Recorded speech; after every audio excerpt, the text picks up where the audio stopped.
மாயமலை குடில் புத்துளி தொடக்கம். மாயமலை குடில் the dawn of a new light. Mugilan ஒரு சாதாரண சிறுவன். அவனது உலகம் புத்தகங்கள் மற்றும் வீட்டு பாடங்கள் மட்டுமே. ஆனால் இன்று ஏதோ விசித்திரமாக இருந்தது.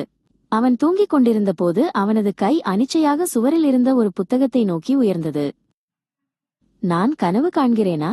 முகிலன் எழுந்து புத்தகம் தரையில் விழுவதைக் கண்டான். அது ஒரு விண்மீன் போல சிறியதாக மின்னி பிறகு சாதாரணமானது. என்ன நடந்தது என்று முகிலன் குழப்பமடைந்தான். மறுநாள் ஒரு பழைய ஆந்தை அவனது ஜன்னலுக்கு வந்தமர்ந்தது. அது முகிலனின் பெயர் பொறிக்கப்பட்டிருந்த ஒரு சுருளை வைத்திருந்தது. சுருள் தடிமனான பட்டு போன்ற காகிதத்தால் ஆனது. அந்த சுருளில் ஒரு கடிதம் இருந்தது. அன்புள்ள முகிலன், நீங்கள் மாயமலை குடிலுக்கு அழைக்கப்படுகிறீர்கள். இங்குதான் உங்கள் மாய சக்தி காத்திருக்கிறது. அதுவரை பார்த்திராத ஒரு உலகிற்குச் செல்ல அவன் தயாரானான். ஒரு ரயில் நிலையத்தின் மூலையிலிருந்து ஒரு பழைய மரவண்டி அவனை கூட்டி சென்றது. வண்டி ஒரு மறைவான மலைப்பாதையில் ஏறி கடைசியில் ஒரு பெரிய பாசி படர்ந்த கோபுரத்திற்கு முன்னால் நின்றது. வரவேற்கிறோம் முகிலா.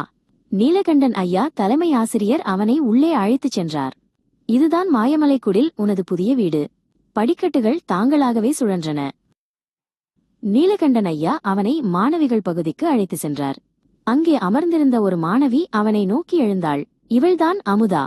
இவள் உனக்கு பள்ளியைச் சுற்றி காட்டுவாள்.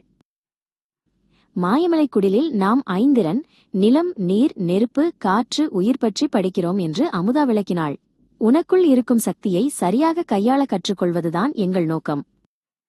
அவர்கள் பெரிய வகுப்பறை மண்டபத்தை அடைந்தனர். அங்கே கண்ணாடி பாட்டில்கள் தாமாகவே மேசைகளைச் சுற்றி மிதந்தன. முகிலன் தன் புதிய வாழ்க்கை எவ்வளவு சுவாரஸ்யமாக இருக்கும் என்று நினைத்தான்.